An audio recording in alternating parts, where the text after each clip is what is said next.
Hello and welcome back to this week's vlog. So this week we talked a lot about UDL and we were able to experience a lesson that second graders would be able to do during their class, and we kind of looked at it through a UDL lens to see if it met the standards of being UDL and if it was accessible to all students. And so I just kind of wanted to talk about that this week. So I just wanted to start off by saying I think one great way to implement UDL into your class, especially for older students, could be to just have really open communication between the students and the teachers to kind of figure out what they want. I know a lot of my teachers here at Elon and in high school would start out the year by giving us a survey asking what are the best ways that we learn and asking us what things we want to see out of the class, whether that's hands-on experience, whether it's pure lecture, and kind of finding ways to meet all of our needs and kind of figure out like what type of needs are actually in the class. And so one thing that I've been struggling, I know in my schooling experience here, is this semester I'm in a class where the class is pure lecture, and that's very difficult for me to kind of engage with just because I'm a very visual person, or I really like to talk things out and I like to be able to have discussions in the class so I can kind of like see how it relates to my own life and also kind of hear connections to other people's lives, which is a huge reason why I chose education, because I just feel passionate about it and that's the easiest and best and most beneficial way for me to learn. And so in this class, I'm having a hard time just seeing the notes and hearing the lecture. And so through talking with you, I kind of thought of some strategies that I could use to make the class more beneficial to my learning and to kind of ask for my professor to give me a more UDL type lesson. And so with that, I'm going to be asking her to put the PowerPoints online before we start class. That way I can kind of visually see that on my screen and not having to worry about what's on the screen at the front. And so I'm not worrying about writing things down, and I'm able to actually listen, take in the information, and make those connections in my brain. One thing that I really like about this special ed class is that it's very UDL formatted, and I'm able to kind of respond and interact with the class in whatever way is beneficial for me. So making a vlog is so awesome for me, even though it's obviously not everyone's forte. I love doing this because I'm able to actually say my thoughts out loud. My brain, I feel like, moves so much faster than like I'm able to type. And so oftentimes when I'm writing, I feel distracted or I start thinking about something, and by the time I've written the first half, I'm already on a completely another tangent. And that might just be a thing with like having ADD.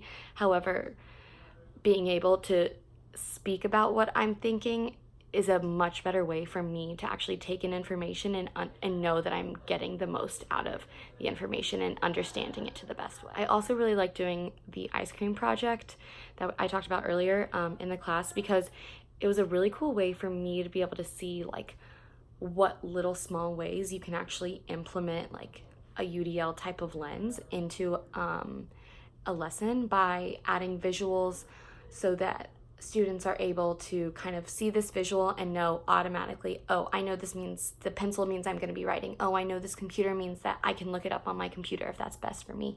And so having that was like a nice quick way for me to stay accountable in my brain and not be getting too focused on like all the words and kind of having it go in one ear and out the other.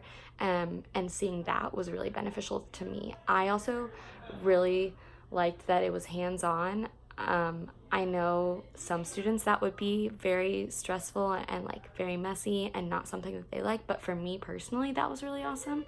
And it was cool talking about like what types of students this would be beneficial for and what types it wouldn't, because I think a lot of times as teachers we just think, oh, like how would I want to learn this? But it's not about us at all. It's about finding ways to adapt to our students' needs and making sure that every single need in the classroom is met. The one thing that does stress me out with UDL is how big of a task it is. The idea of making a lesson that effectively allows every single student in the classroom to get the most out of the activity and learn the same amount or learn the best amount for them is like such a scary thought and such a huge task to have to do. And so for me, I just have a lot of questions about the best ways to just start a lesson plan by thinking, and is it something that with time you kind of get better at forming because you've been able to experience it in the classroom, or is it something where it never gets easier and it's just something you always have to put in the same amount of time and effort into? And so I kind of am wondering about that, and I would love to like be able to talk about that more in class, because for me that's such an overwhelming thought. And I know I have worked a lot with students with disabilities to like a very severe degree. At my mom's school, where I've worked a lot, it's students who a typical campus is not the best place for them just because of different needs that they have, whether it's more behavior management plans, whether it's more medical needs. It's a really hard thing to see all these different kinds of students, and having seen students who are in the same classroom but have completely different needs and completely different ways of learning, knowing that, it's like very overwhelming to figure out a way to make that all work. So I also do have a decent amount of lesson planning practice at the summer camp that I work at, which is for students and children with disabilities ranging from autism to ADHD to PDD to Down syndrome to anything in between that. I was able to make lesson plans for different students, and it was kind of a way to make fun lesson plans, which I think was a really good way for me to start learning how to do them.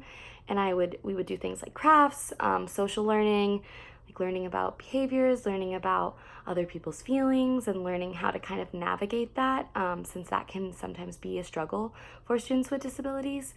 And the people who I was working for, I felt like didn't have UDL as much in mind, and more so it was like, let's create a lesson plan and then figure out what adaptations you need to make after that. And so I'm very interested to kind of look back at the lesson plans that I have made and see if there's a way to better plan them to where they benefit every single student without having to add on adaptations after, and making the before thing make sense to every student and be beneficial to every student. One thing that I think that kind of relates to is at my camp, I had a lot of students who they would have behaviors if they were, feeling frustrated, or if they were getting bored and like wanted attention. And with every behavior, it's not just a student like saying, oh, I'm just gonna throw my hands in the air and like quit this whole activity. There's always a reason behind it.